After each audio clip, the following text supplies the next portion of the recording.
Este 8, 9 de febrero y el 1 de marzo se va a llevar a cabo el segundo encuentro nacional de educación que va a elaborar propuestas para el retorno a la presencialidad, ¿no?, próxima, que ya estamos por realizar. Vamos a conversar sobre este tema con la señora María Amelia Palacios. Ella es presidenta del Consejo Nacional de Educación, para que nos comente de qué se va a tratar o qué temas importantes van a tratar en esta conferencia. ¿Qué tal, señora Palacios? Buenos días. Bienvenida a Canal N.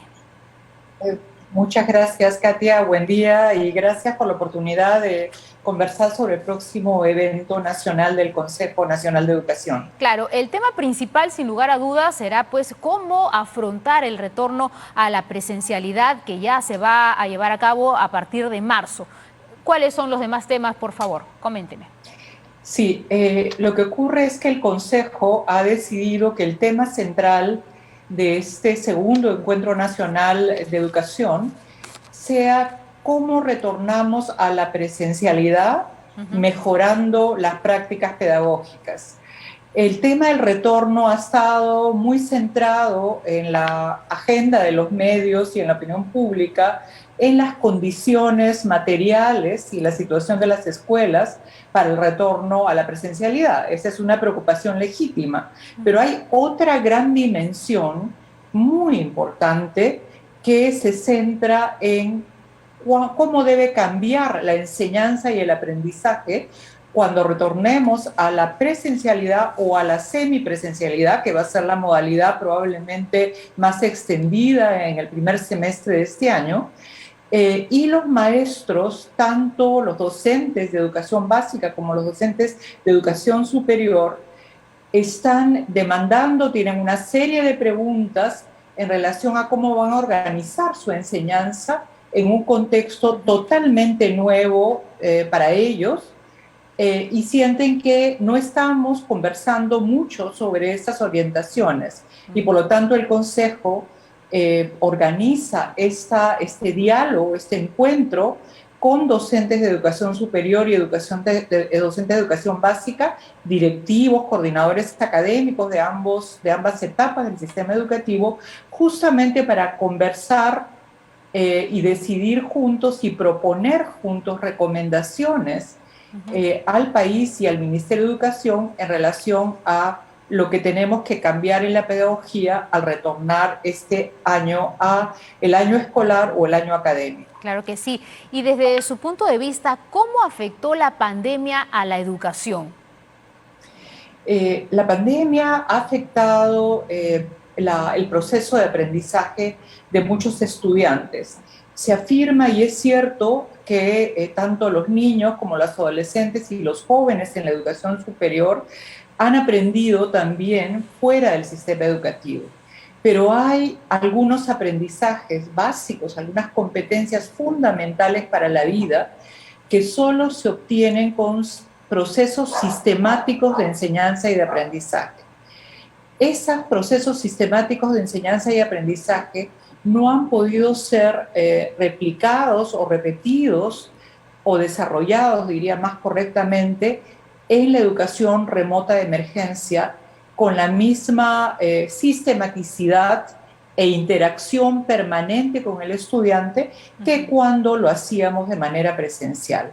Entonces, no solo se ha perdido la posibilidad del contacto con el otro, de la discusión y el debate y el desarrollo del pensamiento crítico o el desarrollo de competencias tan importantes como la lectura, la escritura o el razonamiento matemático, sino esta posibilidad de aprender de los otros en una interacción intensa y también una interacción intensa con el maestro, con el profesor, ya sea de educación básica o educación superior, que es tan importante en un proceso de aprendizaje, ¿no?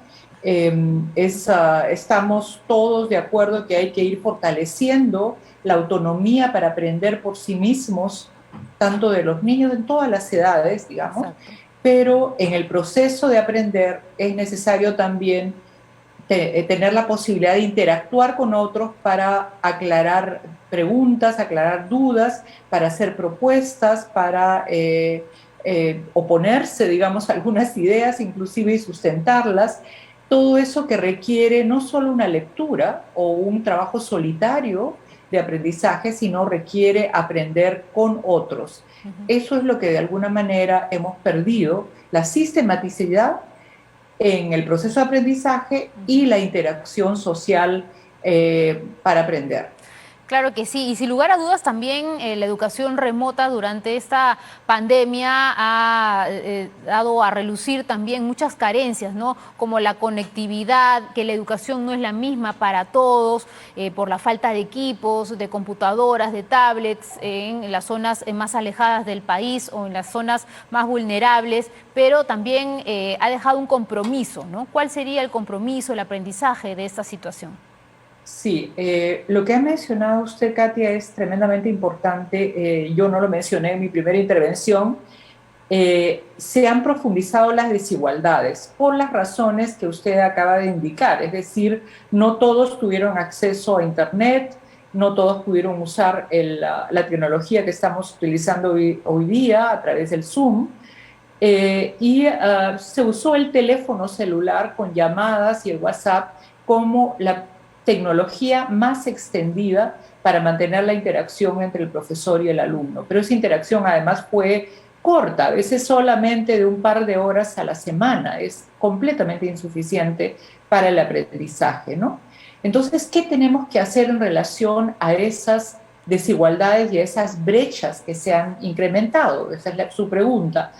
Creo que tenemos que hacer un esfuerzo nacional, en principio, por recuperar a todos los estudiantes.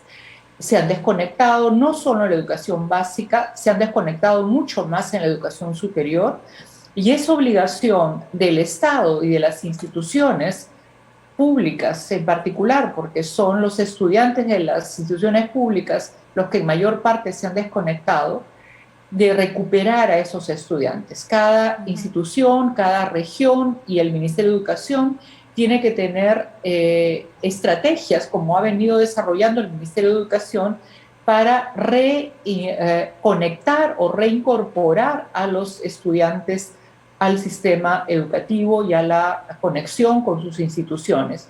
Sin eso no hay aprendizaje, no hay enseñanza tampoco, ¿no es cierto? Entonces, ese es un reto nacional en el que tenemos que comprometernos todos, empezando en el caso de la básica, con los padres de familia que estén, digamos, que entiendan la importancia del retorno a esa interacción profesor-alumno y que por lo tanto vigilen y cuiden y animen a sus hijos y a sus hijas a retornar a la presencialidad o a la semipresencialidad.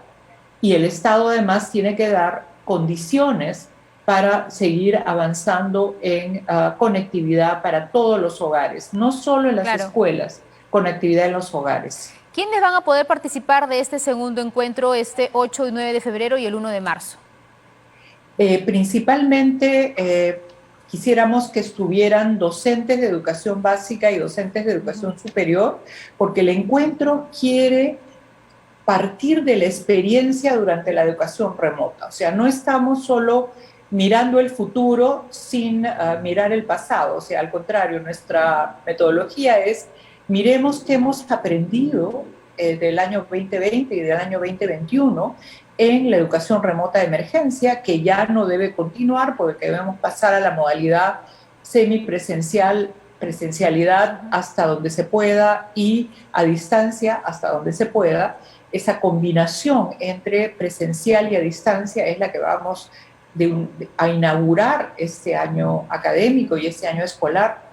Entonces, necesitamos escuchar a los profesores y a los directores, los encargados de la vigilancia, de la supervisión, del apoyo especialmente, y el acompañamiento a los profesores desde las instituciones educativas de educación básica como educación superior.